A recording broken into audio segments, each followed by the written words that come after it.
Lila giggled. Whiskers opened one eye, looked at the window, then closed it again. Too much magic for today, he seemed to say. Outside, the forest looked dreamy.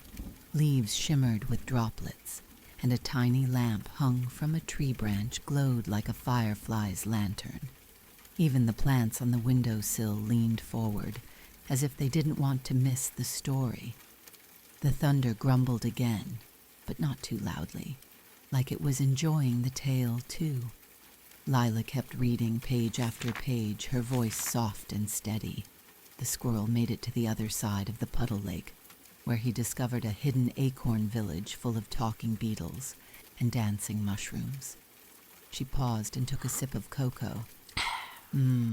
Still warm. Outside, the rain slowed to a gentle drizzle. The animals in the window faded, their dance complete. The candle glowed lower now, its wax melting in gentle curves. Lila closed the book with a smile. "I'll read more tomorrow," she whispered. She leaned her head against the cool window, watching the last drops fall from the leaves. The forest looked peaceful, sleepy even.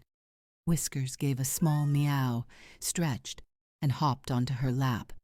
Together they listened to the rain's soft goodbye, the thunder now a quiet purr far away in the clouds.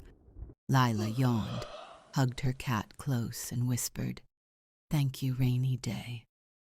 And the rainy day, if it could speak, would have whispered back, "You're welcome, little reader. I'll come again soon."